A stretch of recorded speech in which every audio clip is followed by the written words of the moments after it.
서투르다는 것은 첫 출발이고 여백이 많다는 뜻이다. 그리고 이 여백이 많다는 것은 누구나 이 여백을 창의적인 삶으로 메꿀 수 있다는 것을 의미하기도 한다.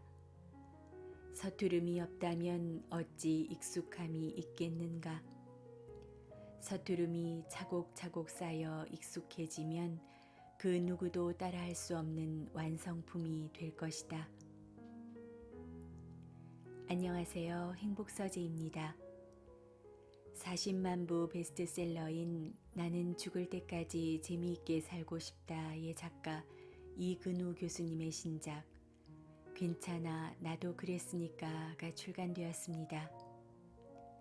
처음 이 제목을 봤을 때 뭐랄까 표현할 수 없는 안도감과 든든한 느낌을 받았습니다. 우리는 살아가면서 종종 나만 이런 건가 라며 불안을 느끼는 순간을 경험하지요.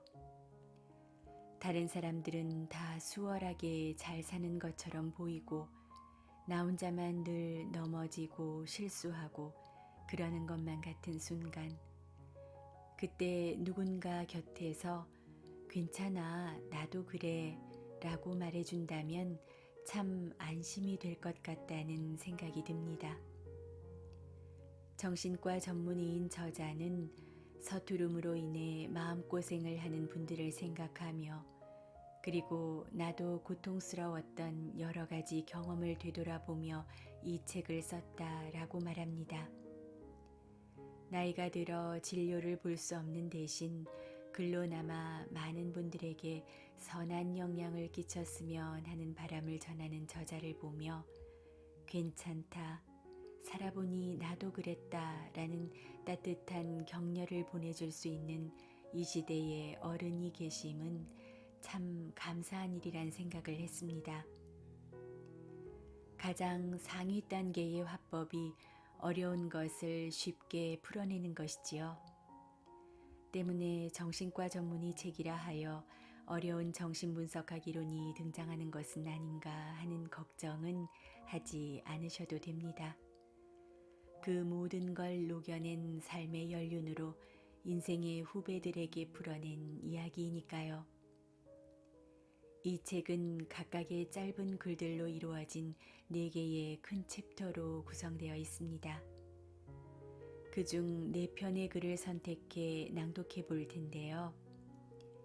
완벽한 인생이 아닌 서툴지만 내 인생을 살아가길 바라는 저자의 따뜻한 응원이 담긴 이 책 속으로 들어가 보겠습니다. 그럼 오늘도 책과 함께하는 행복한 하루 보내세요.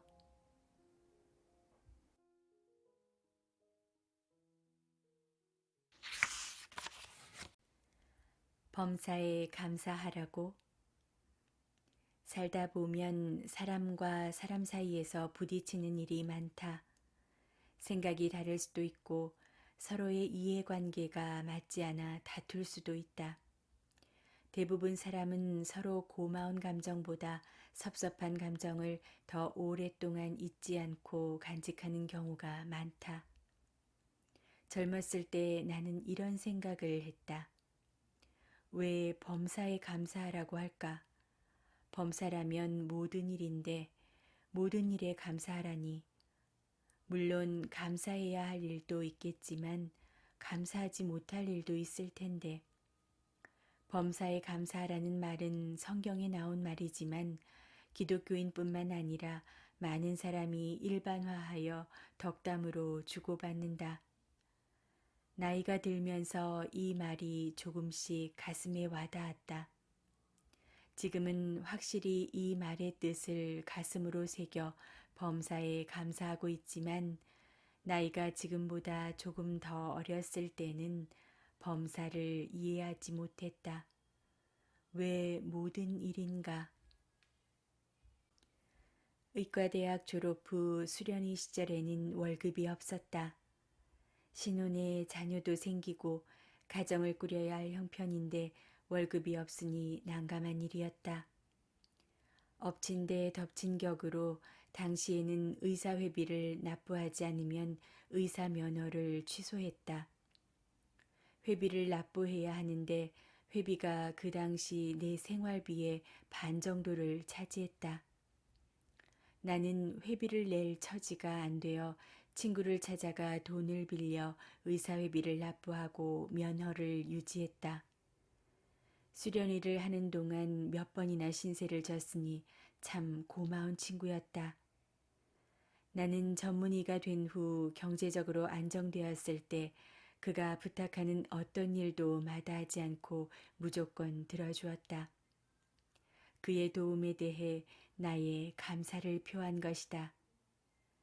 반대의 경우로 나를 속여 경제적으로 손해를 입힌 친구도 있다. 이 사건은 내 기억에도 오래 남았지만 아내에게도 깊은 상처를 주었던 것 같다. 지금도 그 이야기가 나올 때마다 흥분하는 것을 보면 마음에서 지우기가 참 어려운 일인가 보다. 그런데 범사에 감사하라니 그 나쁜 사람을 어떻게 용서하고 감사한 마음을 가지란 말인가. 젊어서는 알지 못했으나 지금은 나를 속인 그 친구에게도 감사하다. 그의 속임을 통해서 더 이상 다른 사람들로부터 같은 일을 당하지 않게 되었다. 그러니 그는 나에게 좋은 교훈을 준 선생이 아닌가. 이런 사고체계로 바뀌기 시작하니 정말 감사하지 않을 일이 하나도 없다. 이래서 범사에 감사라는 말씀이 있었구나 싶다. 그러나 이 말이 우리에게 교육적인 의미를 지닌다고 해서 그것이 금방 행동으로 실행되지는 않는다. 젊었을 때 진작 이렇게 깨닫고 행동할 수 있었으면 얼마나 좋았을까 하는 생각은 든다. 하지만 정작 그때는 그럴 수 있을 만큼 가슴이 넓지 못했다. 나이라는 것이 그냥 먹는 것은 아닌가 보다. 나이가 들수록 나에게 해를 준 친구의 일조차 감사함으로 둔갑하다니 참 신기한 일이다. 이런저런 생각을 해보면 젊었을 때 미처 생각지 못했던 모든 것이 감사하게 느껴진다. 이제는 잠을 자고 나서 아침에 깨어나는 일도 깨어나서 하루를 보낼 수 있는 소일거리가 있다는 것도 감사한 일이 되었다. 머리가 아닌 가슴으로 감사함이 느껴지는 것 또한 감사한 일이다. 늦었지만 지금 이 나이에 범사라는 의미를 알아차렸다는 것만 해도 감사하다. 지금은 범사에 감사하는 것이 어려울 것이다. 나도 그랬으니까. 시간이 걸려도 깨닫기만 하면 된다.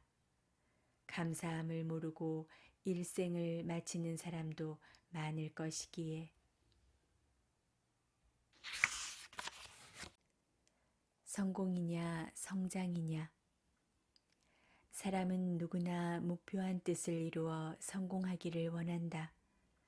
그런데 이 성공을 만족스럽게 성취하는 사람은 많지 않은 듯하다. 이는 성공이라는 단어에 부여하는 의미가 일정하지 않기 때문이다. 성공을 단순하게 목표했던 일을 이룬 것이라고만 정의하기는 어렵다. 성공을 이뤄도 그 성공을 토대로 또 다른 성공을 원하기 때문이다.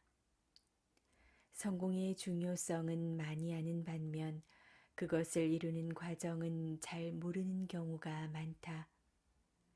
과정이 있어야 결과도 있을 것 아닌가. 과정의 적응도에 따라 목표를 이룰 수도 이루지 못할 수도 있다. 낯선 단어일 수 있으나 성공 공포증이라는 의학 용어가 있다.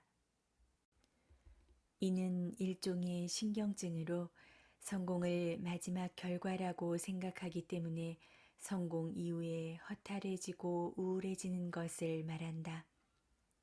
나는 성공 공포증이 있는 사람이나 그에 이르는 과정에서 마음이 불편한 사람을 많이 보았다. 그래서 성공보다는 자기 성장이라는 단어에 더 매료되었다. 성공은 정점이다. 정점 뒤에는 내려오는 길밖에 없다.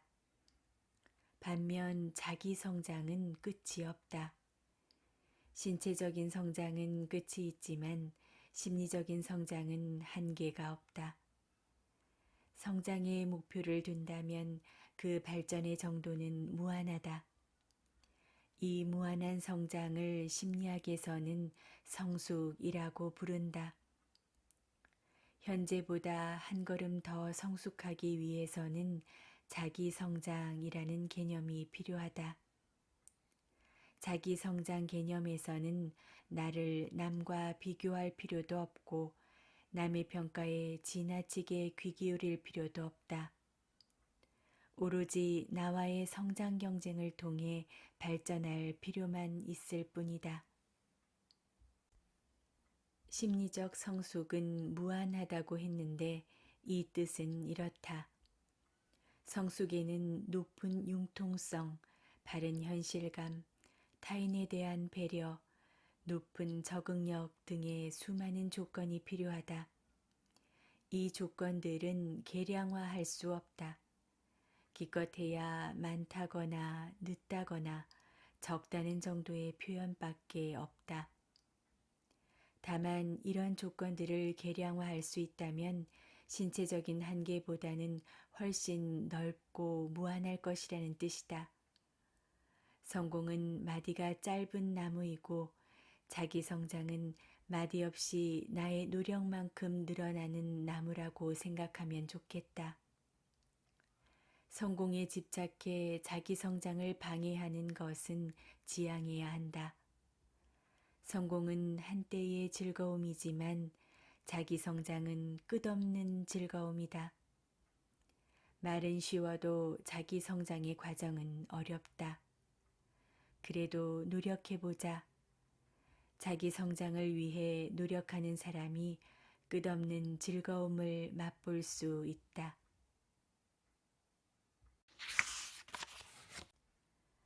흙수저는 평생 흙수저로 살아야 할까? 금수저, 흙수저, 출생신분을 구분하는 유행어이다. 친한 친구 중에 흙수저 출신이 있다. 집은 가난했지만 모든 것을 잘하는 친구였다. 공부면 공부, 운동이면 운동, 무엇 하나 빠질 것 없이 나보다 잘했다. 나는 금수저라고 할 수는 없지만 흙수저는 면한 수준의 집에서 태어났다. 그러니 집안 사정을 빼면 내가 그 친구보다 나은 것은 하나도 없었다. 어릴 때 내가 어른이 되면 이 친구는 내가 먹여 살려야 할 친구가 아닐까 하는 엉뚱한 생각을 한 적이 있다. 결과적으로 그는 내가 그보다 유일하게 나았던 경제력도 추월했고 사회적으로도 명망 높은 사람이 되었다. 개천에서 용난다라는 속담의 전형적인 경우이다. 어릴 때 생각을 하면 흙수저들이 금수저보다 잘하는 것이 더 많았던 것으로 기억한다. 지금은 세월이 바뀌어서 흙수저에서 약간만 신분 상승을 하려고 해도 옛날 같지가 않다. 개천에서 용난다라는 속담은 박물관이나 진열에 놓을 옛말이 되고 말았다. 신분 상승을 하자면 옛날보다 사회적인 경비가 너무 많이 든다. 공부도 돈이 있어야 할 수 있는 시대다. 돈도 돈이 있어야 불릴 수 있다. 모든 것이 이런 돈과 연관되어 있다. 인생의 출발점이 달라도 너무 다르다. 흙수저는 출발점 자체가 금수저보다 떨어져도 한참 떨어져 있다. 그렇다면 흙수저는 평생 흙수저로 살아야 할까? 이 질문을 스스로에게 던져보길 바란다. 본인의 뚜렷한 목적과 철학을 갖고 인생을 매진한다면 지금도 기회는 얼마든지 있다. 오히려 과거보다 더 많을 수도 있다고 본다. 나는 흙수저로 태어났으니 흙수저로 죽을 수밖에 없다는 좌절과 포기로 일관한다면 기회가 닥쳐도 잡을 수 없다. 흙수저임을 스스로 비하하거나 낳아준 부모를 원망만 하며 살면 인생은 결국 흙수저로 끝날 것이다. 내 인생은 내가 사는 것이다. 내가 개척하고 책임지는 것이 나의 인생이다. 그렇다면 나는 어떻게 살아야 할까? 스스로 진지하게 자문자답할 수 있어야 한다. 누구든 인생의 마지막 순간은 금수저로 마무리할 수 있다. 착각이 있어야 통찰에 이른다. 착각은 대상이나 상황을 잘못 지각하고 해석하는 경우를 말한다. 비슷한 용어로 환각도 있다. 이는 대상이나 상황이 없음에도 불구하고 마치 있는 것처럼 지각하는 것이 착각과 다르다. 착각이든 환각이든 심하면 망상으로 이어질 수 있는 위험한 지각이다. 10년 동안 정말인 줄 알고 있다가 어느 날 이것이 착각임을 알고 통찰에 이른 적이 있다. 대학 입시를 준비할 때 나는 내가 미술대학에 갈 것으로 생각했다. 조금의 의심도 없었다. 그러던 중 어느 날 갑자기 내가 미술대학에 합당한 사람인지 궁금했다. 찬찬히 생각해 보았다. 결론은 아니다였다. 나는 내가 미술대학에 적합한지를 따져보기로 했다. 먼저 미술을 비롯한 예술은 소질이 있어야 한다. 소질은 타고나는 것인데 나는 그런 소질이 없었다. 그 다음은 창의성이다. 대상을 보고 그림을 비슷하게 그리는 것은 노력만으로도 가능하다. 하지만 창의성은 노력만으로는 생기지 않는다. 이 두 가지가 미술을 할 수 있는 핵심적인 자질인데 생각해보니 나는 두 가지가 모두 없었다. 그럼 왜 나는 10년 동안 그림에 재주가 있다고 착각하고 그때까지 그림을 그렸을까? 초등학생 때 미술 시간이었다. 베토벤이나 아그리파 같은 석고상을 걸어놓고 대생을 하는 수업이었다. 수업에 늦게 들어가 자리가 없었다. 친구들이 좋은 자리를 다 차지해서 남은 자투리 자리에 이제를 세우고 그림을 그렸다. 그러던 중 미술 선생님이 내 그림을 가지고 가서 칠판에 붙여놓고 그림은 이렇게 그려야 한단다. 구도를 이렇게 잡는 것이 참 창의적인 것이다. 라고 말씀하셨다. 선생님은 그 후로 창의성을 이야기할 때마다 내 그림을 예로 들었다. 창의성이 뭔지도 모르면서 선생님의 칭찬에 눈이 어두워졌다. 그리고 내가 그림을 잘 그리는 사람이라고 착각하기 시작했다. 중학생, 고등학생 때까지 미술반에 들어가서 열심히 그림을 그렸다. 신이 나서 그리고 또 그리면서 많은 칭찬을 받았다. 미술전에 출품하여 상도 몇 번 타보았다. 그러다 보니 친구들이나 선생님들에게는 내가 그림을 잘 그리는 학생으로 각인돼 있었다.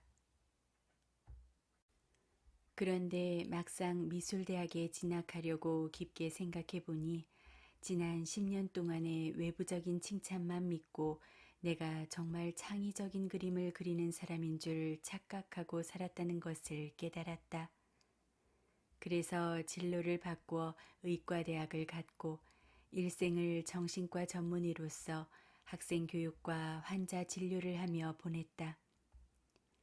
지금 생각해 보면 착각 속에서 그림을 즐겁게 그렸던 것도 미술에 자질이 없다는 것을 통찰한 것도 모두 신기하다. 착각은 자유다. 자리가 없어서 구석에서 대생한 내 그림을 보고 선생님은 창의적이라고 착각을 하신 것이었다. 그 착각을 믿고 내가 정말 창의성이 있는 학생인 줄 알고 지냈으니 참 미련하기도 하다. 중요한 것은 내가 미술대학에 갈 수 있는 자질이 없다는 사실을 통찰할 수 있었다는 것이다. 착각이 있었기 때문에 통찰에 이를 수 있었을 것이다. 착각도 고마웠고 통찰은 더더욱 고마웠다. 통찰이란 별것이 아니다. 나를 바르게 볼 수 있는 것이 통찰이다.